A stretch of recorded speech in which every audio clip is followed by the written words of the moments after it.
Okay, well, we will go ahead and get started. Thank you to everyone who's taken the time from ISFSI, the membership, to join us here today. Prior to getting started, I just want to remind everyone that it is being recorded and we're going to make it available through the ISFSI website as well as on social media.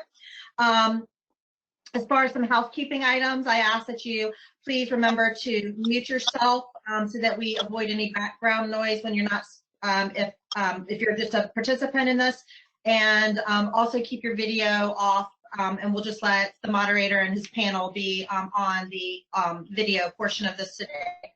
Not only am I welcoming you to this, but I'm missing all of your faces because in a few days we were supposed to be at FDIC.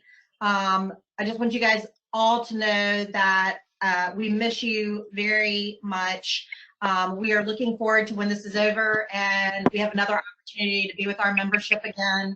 For those who have been active in all things ISFSI for the last couple months, as we've kind of endured this, thank you, thank you, thank you. I'm scrolling through the names of the people that are on this call right now. Every one of you on there has been a part of a committee call or been contributing to our resource library. So thank you for all of your contributions to make sure that ISFSI continues to be of great value to our membership, particularly during this pandemic. With that being said, I'm going to turn this over to Seth Barker from Montana, and he's going to get the conversation started. So Seth, for helping to organize this, and welcome to your panel. Thanks, Lee. Once again, my name is Seth Barker. I'm the second vice president of ISFSI. I'm out here in snowy Montana, where I'm in the southwest corner, and I operate as battalion chief and training officer for the Big Sky Fire Department. I've been involved with the ISFSI for I think 6.5 years now, and what got me through the door was connecting myself with like-minded individuals that had a passion for training and a passion for paying it forward, and it's been really a great organization that's really jump-started my career exponentially so far.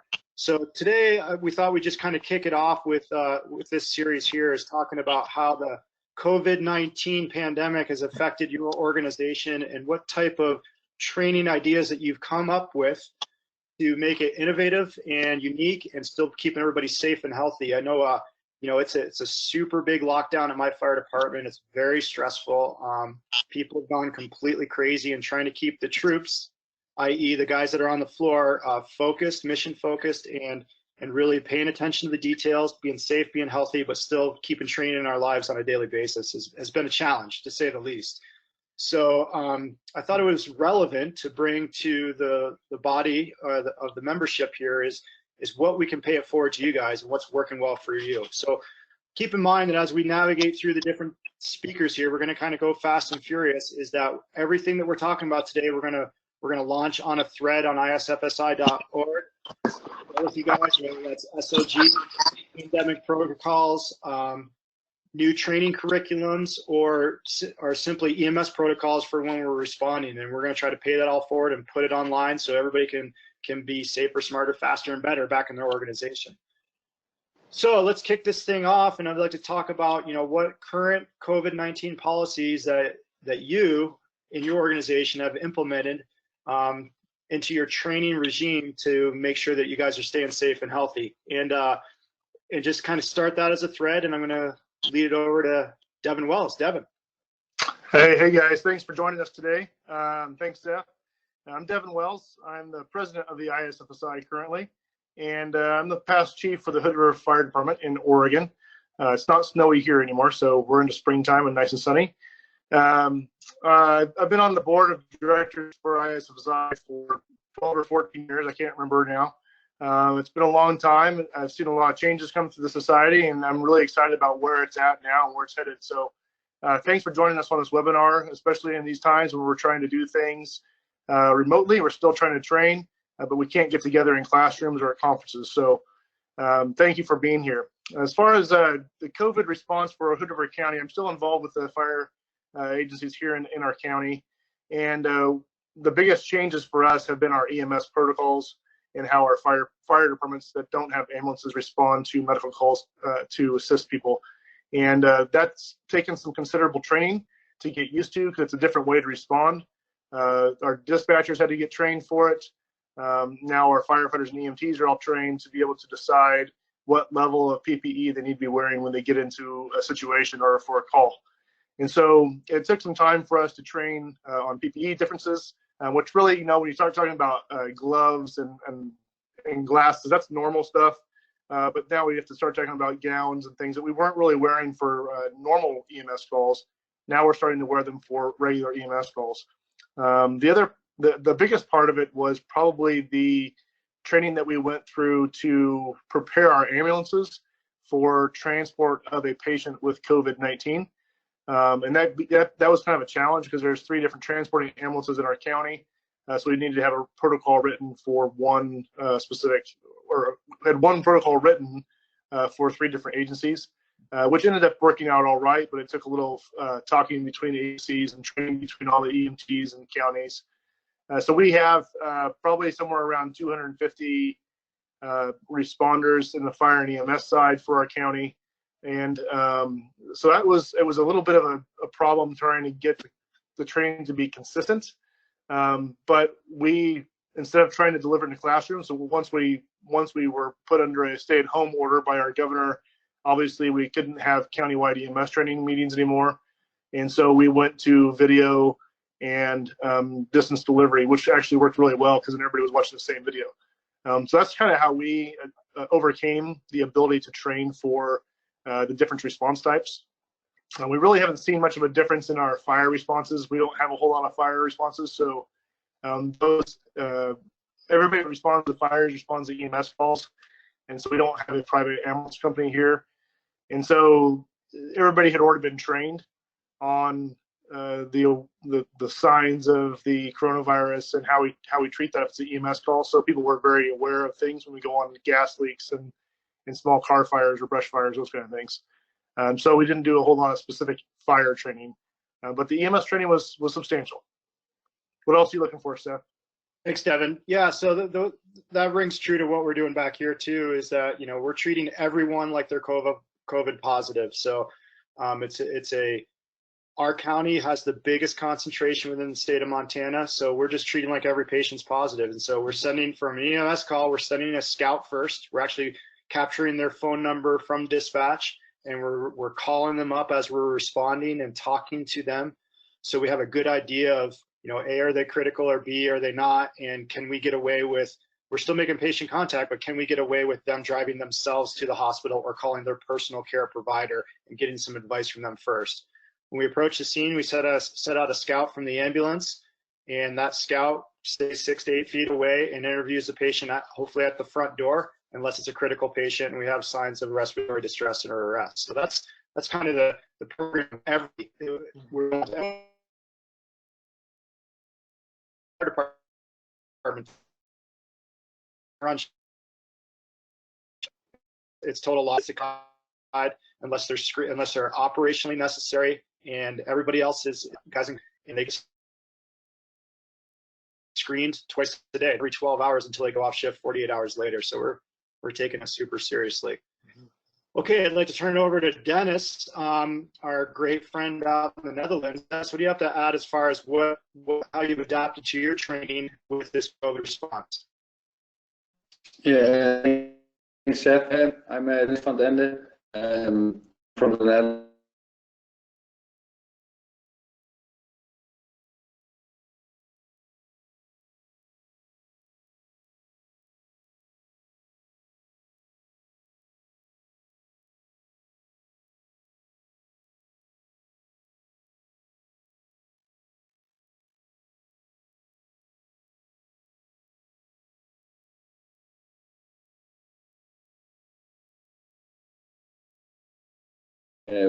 But then with 3 people max, and then keep a meter and a half distance from each other. I think that's 6 or 9 feet. That's a new society, they call it in the Netherlands. Yeah, so we need to stay 6 or 9 feet away from each other and then do training. But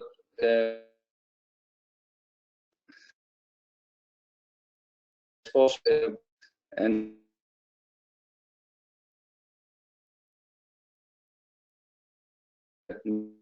new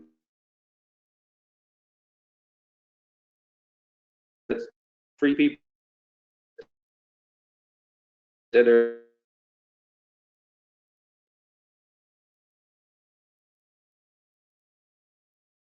try and adapt to, and then do webinars, and then go into the electronic learning environment, and then try and teach people to stay connected with fighter. Extremely challenging for Dennis, I'm sure, because Dennis' world is training a lot of different military organizations around Europe. Is that correct, Dennis?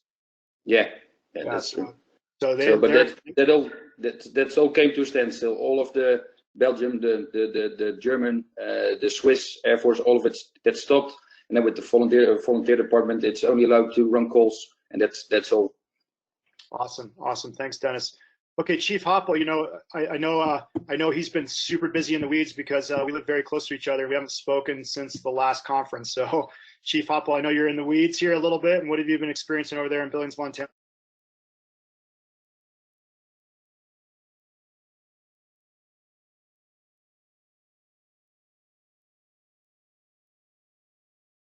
Hey, Matt, if you can hear us, you're on mute right now.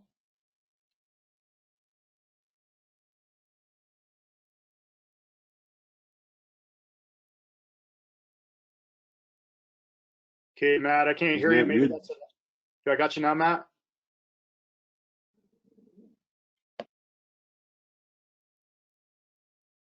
Okay, Matt, I think it's an admin issue there. Maybe Jamie can help us out. I'm going to turn it over to Chief Pegram here. And Chief, what do you got to add? Hey, it's Steve Pegram, Fire Chief in Goshen, Ohio, immediate past president for ISFSI. And I think the whole COVID-19, what pretty common across the country. We are likewise treating everybody like a COVID-19 patient, wearing masks, etc. From a training standpoint, definitely affected how we do things, and the timing of it was a little unique. I had just onboarded pretty much the week all this started, so kind of a unique perspective, but a great opportunity as well. A couple of things we're doing is I'm not a big proponent of online training. We use it to fill gaps, and right now we're finding to fill gaps and fill time when we're not able to do as much hands-on training. We're not doing any training with multiple companies or bringing different stations together, so everybody's doing their training in-house. Our training chief is communicating information to the different stations, but our crews aren't getting together unless they meet on a run somewhere. So we're doing a lot of EMS stuff. Some of the things I thought of that you can use during this time, if you're a blue card department, or even if you don't, you can be in separate stations, separate rooms, and do incident command training, running simulations, using portable radios on a fireground channel or a talk around channel, something like that. That's a training tool you could use and keep social distancing.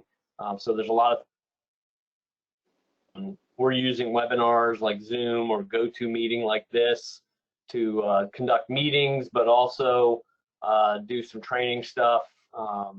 Having a guest lecturer in, we had our medical director come in, and basically he taught to a classroom of no people,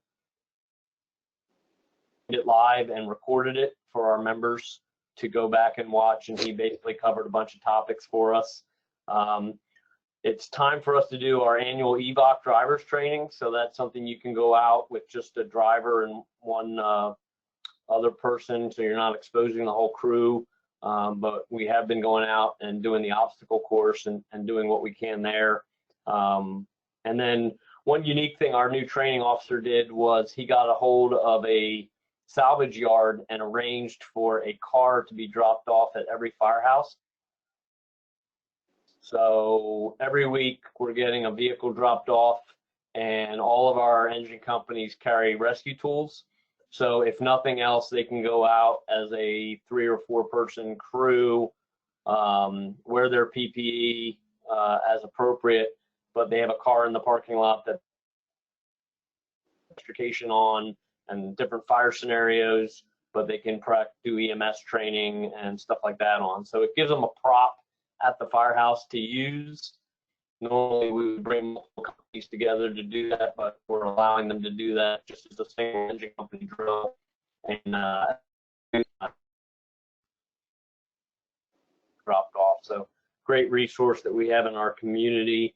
And then we've also registered all of our line officers for the UL Online Academy. There's a tremendous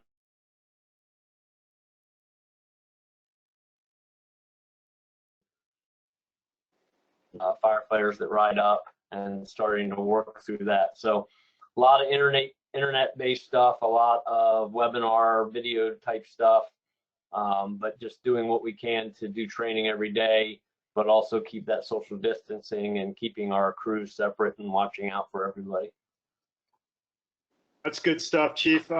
Yeah, you know, that reminded me of the whole sets and reps kind of methodology with our training that, you know, if they just instituted within our county as far as doing full PPE on the patient while we're running a code. And if that's not something to practice in the training, then the first time that we're doing that for real is going to be very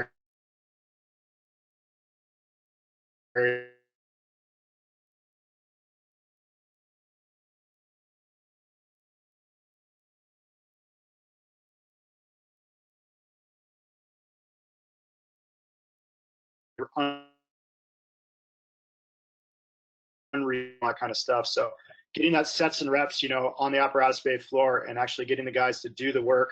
So the first time we're doing it for real, it's not such a daunting task. Let's see if Chief Hoppel's mic's working now. Chief Hoppel, how are we doing? Can you hear me now? Chief Barker's statements at the beginning of what this society is all about and where it's brought me. But, you know, as we talk about everything, it's nice to hear a lot of things in common that we're doing. I think everybody, no matter where you are in the world, has experienced the same thing. You know, when it comes to their department, the first thing we have to do was figure out what we had and how to calm our people. Our department was, like everybody else has said, you know, it was the unknown. You know, are you going to send us all home? Where are you going to quarantine us? Those are all the initial questions. So if you put our members' mind on, you know, looking at what best practices were, no matter what, you know, the virus is, no matter what, all the same. So we got a bunch of information out there on best practices based on, you know, what we'd known. Our Unified Health Command had already been set up. They had been communicating with us. So we got that out to our members immediately. You know, we had no cases here. We had no confirmed cases. So we were kind of in that land of, you know, everybody was wondering when the first one they're going to run into. So we wanted them to be prepared for that. And when that came about, we weren't prepared. We had a COVID patient, and what happened was the crew responded. No symptoms as far as that would lead them to believe that. This is early on in it when things first started. They showed up, loaded the patient, and our company officer was interviewing a relative outside the house. We were doing some best practices, limited exposure, like you talked about, Chief Barker. You know, send that one person in, did the interview like we had talked about, practiced everything the best we could. The company officer outside speaking to a family member that came up wasn't even part of the scene. And in the end, the patient ended up being positive for COVID, as well as the person he was talking to outside and had no PPE on. So that started the ball rolling with, we've got to do better at educating our people. And from that point forward, we started a task force that dealt with external things from the fire department, and a task force that dealt with educating our people and keeping them in the know of what's going on. You know, if we rely on the evening news or what we watch on TV or social media, they're going to be coming to work every day saying, I want to go home. So we want to make sure we were ahead of that. So we were already a department that does morning briefings via video conference. We use a life-size system. Those briefings went from 10 minutes to about an hour and a half each day. And that was taking our medical person and our medical director and bringing him in on the meetings and saying, these are the best practices. You follow these and you're going to be fine. That brought them to a lot of, brought them to ease as we did that. And so that continuous flow of information, even though it changed every day, was key to keeping our members at bay and being able to do their job. We have a partner ambulance service. We don't transport. We are ALS engine companies, but we don't transport. So we had to also work in hand with them to figure out how all that's going to work on sending one person and stuff like that. But we've got stacks of policies and informational notices that have gone out. We could probably make a large book out of it. But just keeping our members informed has brought that stress level from here to down to now they're chomping at the bit to do things, which leads us right into training. So it's like, what do? We used to do multi-company training, on a weekly basis. That all stopped, obviously. We wanted to practice our social distancing as much as we could. So it just so happens that this year we were rolling out a video series that just had going back to the basic skills. So basically showed our people doing basic skills, how to do them, and quarterly we'd go in and do multi-company drills that incorporate all those basic skills. So we had that ready to roll out. We rolled that out, and it felt like we were doing more training than we were doing prior. So it worked out well for us. They can see our members doing the skills, and they were thriving for that, because we've had a lot of recruit schools recently that they're getting all the latest and greatest things. However, our company officers weren't getting that. So now they're practicing as a crew. And just the other day, we had them at our front door doing our short lays and long lays right to the front door of our office of our main administrative building here. Single company drills, not asked to go out and do it. So that's worked out well for us, is give them a tool to do those single company drills. And it's not online training, it's not sitting in a classroom, but they can talk their way through it. And ultimately, hopefully when we get through this, they're going to shine when it comes to multi-company stuff. So that's worked out well for us. Awesome. Thanks, Chief. That brings up a good point of something that I posted on a thread on isfsi.org a couple, maybe 2 weeks ago or 3 weeks ago now, was that SITREP, that situational report that we as an organization push out every evening, kind of given the the status of the fire department, the community, and the county. And just last weekend, I had some family stuff come up that I couldn't push it out. I missed the first day out of like 14 days straight, and it was like I pulled out their two front teeth. They were just starving for that information on a nightly basis. So keeping your membership informed, keeping your fire department informed on what's going on, and what the current state of affairs is hugely important. Thanks for bringing that up, Chief. Good friend Chief Van Dorp here. What do you got to add? Have you ever seen anything like this before in your career? It's interesting. I was thinking about that. We actually had this discussion. My name is Pete Van Dorp, and I'm currently gainfully unemployed. I just retired about a year. In fact, just a year ago from the Algonquin Lake and Hills Fire Protection District. And I had stopped back in there. I circumvented all the security protocols at the firehouse. I managed to get in. They didn't change my door code. And I got to talk to the current fire chief and his assistant, and we were talking about many of the things we've discussed here already. And you guys hit on all these things that are so commonly experienced. And this is one of the benefits that we have to leverage of this thing as we go forward, is for one of the first times in probably anybody's here career, the entire world is having a common experience, right? The entire fire service is having a common experience at the same time. And we can leverage that, how we learn from it, how we implement it, how we shared information, how we stuck to best practices rather than this is the way we do it here. Nobody's saying this is the way we do it in Billings or Chicago or on the East. Everybody's talking about how do we do this the right way. So going forward, we can really leverage that if we pay attention. I'm getting off your first question though, Seth, and the answer is yeah.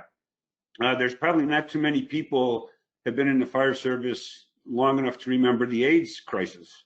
But when AIDS first hit the scene, it wasn't all that different in terms of the shock to the system that this is. We didn't know what we were dealing with. We didn't know how to deal with it. We didn't know exactly how it was communicated. But to Matt's point, right, best practices then was the go-to move until we could figure this out a little better. And it's the go-to move now, right? If you don't have all the answers yet, in a lot of ways you do. We have best practices. We just have to start using them more explicitly and more emphatically and more universally.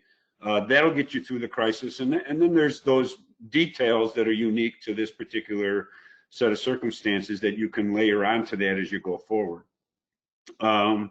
But one of the things that occurred to me, and that, you know, we're all waiting for this curve to level out, and we're all getting ready for, we can go to the restaurant again, or, you know, gentlemen, we better be tied in for the long haul on this, because it's not going away anytime soon until there's a vaccine, which is 2 years out, right? 18 months, 2 years out. A lot of what we're dealing with is maybe not with the same intensity, but it's still going to be around. So one of the things I think as training officers and as chief officers in an organization, we got to start thinking about, all right, it's great. We got over the first hump here, but what are we going to do when we have to maintain this kind of intensity for 18 months? You know, we need to plan ahead for that, all right? We need to start thinking about that now. I think everybody's got their feet back underneath them and, okay, we're going to survive this, but now we got to figure out how what are we doing to plan for the long haul? And a lot of it's the same things that we're doing now, but we just have to remember this is not going to go away in a couple of months. This is in some ways is going to be with us for a long, long time. The other thing that I heard being said a lot that really resonated with me was that how much of our skills are perishable skills. You know, we think we're ready for this, and we're really not ready for it because we don't train enough on it, right? And our mandate is so broad and so deep, you really can't train enough on all the things we need to train on. But this kind of drives that home, right? Is that we are vulnerable. No matter how well you train and how well you prepare, you are vulnerable when you really got to push to the edge and you really have to execute the way we've had to execute in the last month or so. So, you know, that's one of the things I think most departments have responded to well, but it drives home that all of our skills are perishable skills and we have to stay on top of all of them. So I think that's a big lesson going forward. The other thing that came up, guys were talking about how they had to change their training, and I think you've heard it, where you're doing more company drills rather than, you know, just single companies rather than multi-companies. And it just struck me in the history of my, you know, being with Chicago for a long time, then coming out to the suburbs. Chicago was very much an officer-led training paradigm, right? They almost over-relied on the company officer to execute the training. And a lot of smaller departments rely on that training officer. Well, now with social distancing and however else we're going to call it going forward, we're going to have to rely on our company officers more than ever before. So some departments might have to shift that emphasis from developing training for the companies to make sure that those officers are prepared to train their companies. Because if they haven't been taking on a big part of that responsibility, they're going to have to going forward. So maybe depending on what your department culture is like, you might have to shift your emphasis to support of those company officers. Something you might want to think about. Yeah, that really rings true in our organization. You know, it's definitely company officer led, and my guys just recently took it upon their own initiative of, you know, we don't want them outside the engine, or excuse me, outside the firehouse unless we're actively going on a call, and we want to be safe. So we're trying to lead from the front and make sure that they're taking all the necessary precautions. So we're showing the community that we're taking it very seriously. So we have all of our members in masks when they're outside the fire station, and more importantly, just unsolicited, they just approached me and said, hey, how about we drive around, keep the community safe, let them show them that we're out there, and then do some scene size ups, you know, from the engine. And I thought that was just a fantastic idea. So they spent the greater part of the other day doing that. As far as, you know, keeping training unique and innovative while still keeping us safe, these are the challenges that we're all facing. And I know I definitely hear what Chief Pegram has to say about, you know, I'm not a big fan of the online learning, but this is where we can grab all that low-hanging fruit, like officer development, like, you know, blue card simulations, like all the classes that we need to be sitting in front of a screen, unfortunately, but we can be banging this stuff out while either we're in a lull time or that we just have to keep our guys and girls safe inside the firehouse.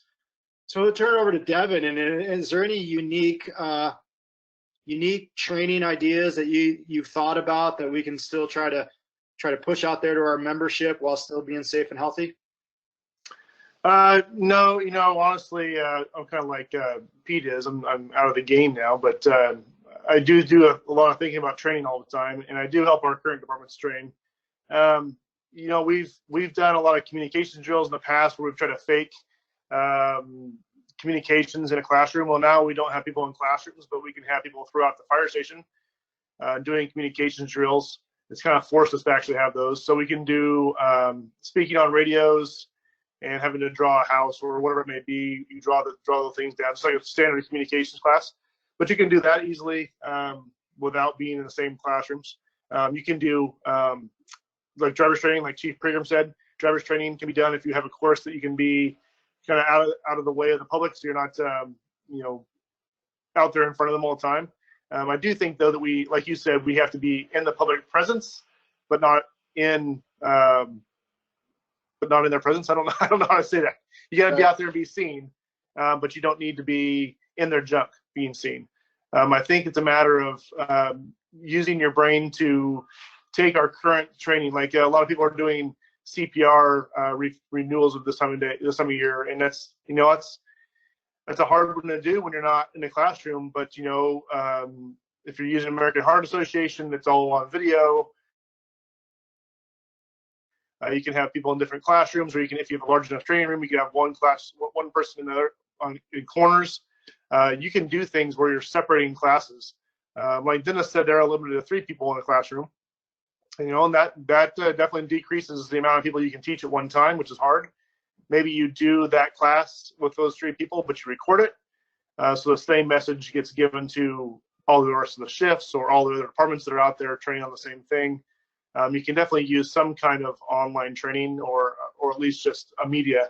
And I think people get a little caught up thinking that the video that you shoot has to be perfect and it has to be all edited. Like you see the professional videos that come out for training. It doesn't have to be. Just turn your iPhone on or Android, just turn the video camera on. Say what you need to say. If you mess up, say sorry, didn't mean to say that. Let's say it this way. It doesn't matter. You don't need to cut it. You don't need to paste it. You don't need to clean it up. Just take a video, send it out to people, and you'll get better at it as you do it. It's a little hard sometimes. Do I look at myself? Do I look up there? Do I look at Seth? You're all over the place. It doesn't matter. You're not talking about doing professional training here. You're talking about getting a message out to your people, and that's what real training is. Somehow to get feedback is going to be an important system, so you can have feedback loops on your training, so people understand it. But I haven't gone further down that road yet, other than just delivering messages by video. Yeah, that brings up a good point.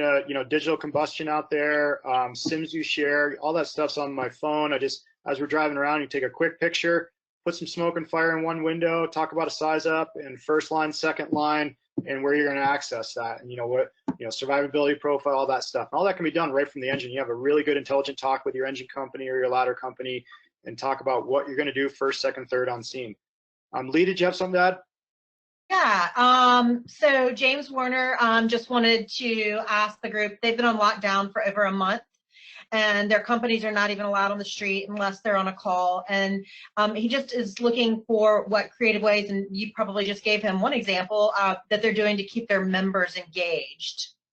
Yeah, so that whole YouTube platform is endless, right? So you can find countless videos of fires out there. I mean, just look at the secret list and look at all the stuff Billy's been posting about, close calls and fires, and learn from that. You can grab the NIOSH reports, read the first couple pages of a NIOSH report, talk about what went wrong and how your organization is going to address that. I mean, there's just endless ways on the internet. And I know what it's like about sitting in front of a computer screen. Believe me, it's tough to keep everybody engaged, but again, you can all get on the same page and do the stuff that you don't have time to do when you're slamming busy, or that you're training it's your day to go to the training ground over in the drill tower or something like that. You can take care of being an engine company and getting on the same page as far as strategies and tactics go. Anybody else have anything to add to that? Yeah, I'd like to go ahead. Follow up a little bit on your mention of the NIOSH report, Seth, because like you were saying, some of the classroom sort of online PowerPoint training guys, they get tired of all that, and one of your best ways to get is their life report a way to get around that, because so many lives here, right? And you can somebody else, and that can really bring it home and get the discussion past the academic into very, very real. This is what happened to these guys. It actually took place in a structure just like the one that we have down the road. And that kind of gets people past the complacency part of the, we're doing this again. It's a really good method. Thanks for bringing it up. Chief Hoppel, do you have something to add there? It was kind of weird to have an out-of-body experience, because that's exactly where I was going to go into, like he's reading my mind, Pete. But we use Google Earth, so we'll take our target hazards in the area, and we talked earlier about having company officers be that instructor and moving to that platform. We have historically been that training officer leads everything, and you know, I've been a strong advocate of getting that company officer involved, because we all know that when you get engaged as an instructor, you learn yourself, and sometimes more than the students. So getting them involved in that, they each take a target hazard. If they can't get out in their areas and do that simple video of a structure that they know is a target hazard, walk the rest of the companies through it, through our online or through our video platform, and walk through how they would handle that. But not only do that, use the NIOSH report.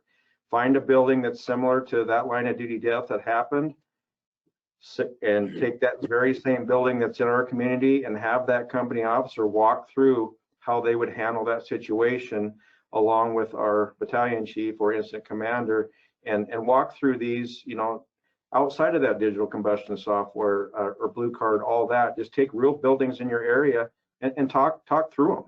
And then when at the point that we can get back out on the streets and be practicing this, you know, it's going to be that much easier to actually do the hands-on portion of that and seal the deal and make it real.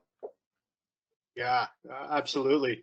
You know, one thing that we've been working on really hard at ISFSI is this new learning management software platform, Elevate, and we're about to, you know, pull the trigger and get this thing out to the rest of the body. And we're starting out with, you know, the live fire credential being the platform that we can navigate that with. And also trying to get innovative with our very successful programs that are in-person deliveries, and really wargaming out, you know, how can we deliver this to everybody and still be realistic, still be relevant, and still have a good polished product. And so we're working very, very hard on continuing the work with the training officer credential. We're really excited about hopefully maybe June or July launching that program on our LMS system, so we can actually have a virtual classroom with 12 instructors around the country taking the training officer credential and be very successful, and it still be, you know, very conducive towards your time management and being able to navigate the whole thing by yourself at your own pace and on your own time. Dennis, so Yes. What are the challenges that you're facing as a training officer right now? So what I mean by that is, you know, are you guys just on full lockdown mode, or what are you doing to still keep your members engaged? For the Air Force, we're still training 5 days a week, so that's continuous, because we're special. They say they need us, so that's the full package. That's hands-on training 4 or 5 days a week, and then for another 2 or 3 weeks, and then another firefighting class is starting, I think, somewhere in May. So, but that's continuous. If somebody has symptoms, they need to stay home, and otherwise they will attend on the fire ground. For the volunteers, yeah, we're starting to do the training with 3 people max. They call it in Holland, they call it the 5 feet society. So you need to keep 5 feet away from each other, and then with maximum of 3 people in one room, that's allowed. And that's not only with the fire department, it's nationwide. So you can't be in a room with more than 3 people, not even with family. So, and otherwise you get a fine if they find you, to police. So that's what's that's what's happening in Holland. Yeah, we're looking for ways to do training. Yeah, and that's on virtual training, and then practical, do the webinars, And then maybe stuff what you're saying, you know, use Google Earth to find a building and do with multiple people, and try to communicate with each other. Maybe that's an option, but they're still looking. They don't know what to do. Everybody's looking for something. Yeah. Lee, did you have another question for us? I do, but just very quickly, Clint Greeley just said that their department is, each company's taking their own cell phones and they're sending simulations directly to those phones once they're at an address that's suitable for training, and they're simulating on site as a company together. It sounds like they're able to get out and do some training as long as they're staying within their, and a new company and new in onboarding ISFSI board member here in another week or so. They're done with Friends of the Fire Service. So it sounds like they're 30-minute Zoom session, being creative and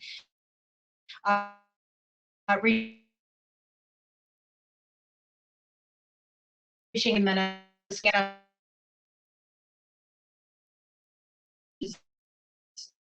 Also very creative. Norm had a question for you guys. They're running into some specific issues with HIPAA regulations, which are preventing the hospital staff from relaying back to the first responders that the patient that was transported was tested positive. He's wondering if you guys have experienced any of that, and if so, how are you dealing with it? Let's see, Chief Pegram. Yeah, I can hit on that. We had the same issue, and in fact, different counties were doing different things, which we have a lot of part-time firefighters that work at multiple jurisdictions. So what one county was doing, and then they worked at their job differently, was causing a lot of issues. It needs to be handled by whoever your health department or health commissioner is. In Ohio, every county has a health commissioner, and then there's a state health commissioner. Signed an executive order yesterday that the name and address of all positive COVID-19 jurisdiction, but we have to protect that information for HIPAA purposes, just like we would any other information. So we have the information. I have a list of every address in our COVID. We also have a weekly, we get a test, which is good statistical data. But again, it has to be handled by whoever has the legal authority to waive those rules. Protected information. So it was the governor who passed an executive. It was trickled down through the health departments, but we do with our 911 center, our police department, and our fire department. But we still have to protect that as HIPAA information. And I'd like to just take that really quick on the back of that is we ran one of our biggest problems working with a in our county initially, until we got part of that platform and had a voice there. He wanted to make it work, and then the governor came out with his declaration that by giving us information, because it's still protected under HIPAA. So he actually deputized 3 of my people to be public health officials. So that was within his power. He went through the legal system to do that, so that now we have one line that comes in, a guy that's on call 24 hours a day, that if a COVID patient comes through positive, they call us, let the system see if our people were exposed to it. If they weren't, it's a moot point, and the address goes into the system like Steve said, and we monitor that. However, as of yesterday, we have other unified health officials that don't seem to be unified with our unified health official, and they want to fight that. They still think it's protected under HIPAA, that we shouldn't be receiving that information. So it's probably a battle we're going to be taking on this week, but that was one creative way ours did it, and maybe that's something to look into your community is deputizing your people to be able to receive that information, because you have to go through training to get that and understand, you know, what the repercussions are of leaking information that shouldn't be. Yeah, and Aaron just sent a link through general. So we'll go ahead and make that sure that we post that source side as well. General.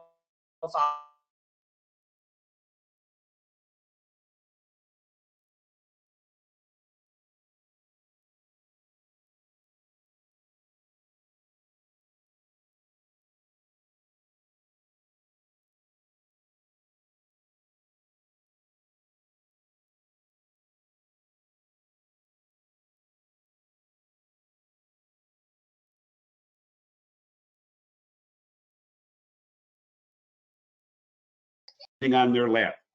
And if you can assure them that it won't land on their lap, it'll land on your lap, they'll pretty much let you do whatever it is you want to do. And that's tongue in cheek, obviously. You're not going to get away with anything.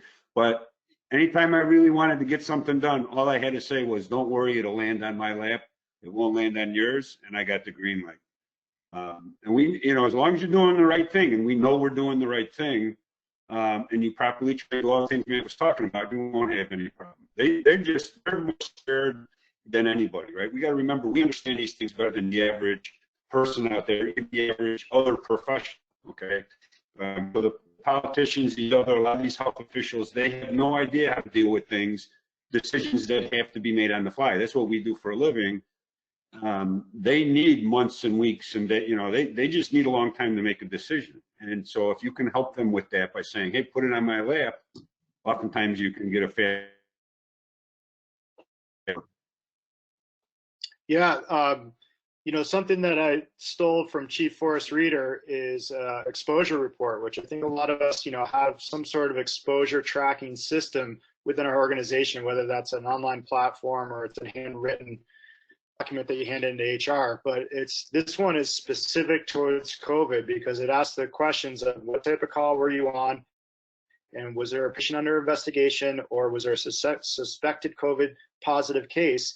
Because we need to be tracking that stuff in the long term. So I'm going to put that on that same thread, on that SIP19 thread on isfsi.org to share with everybody. And all you have to do is take, you know, Big Sky Fire or Des Plaines Fire off the top of it, put your organization on it, and you're good. You're off and running. It's a really, really good document. Lee, we got 2 more questions. I don't see any more questions, but I do highly encourage anyone on this call to please, please, please go to the ISFSI resource page for COVID-19 and to add your own resources, because while we only have a handful of people on this call today, that we have thousands that are in the membership and are looking for these resources, and we would really appreciate it. Yeah, awesome. Thank you, Lee. So with that, I think, you know, we've kind of hit the high here. Does anybody have anything else to add before we sign off? Wash your hands. Yeah, there you go.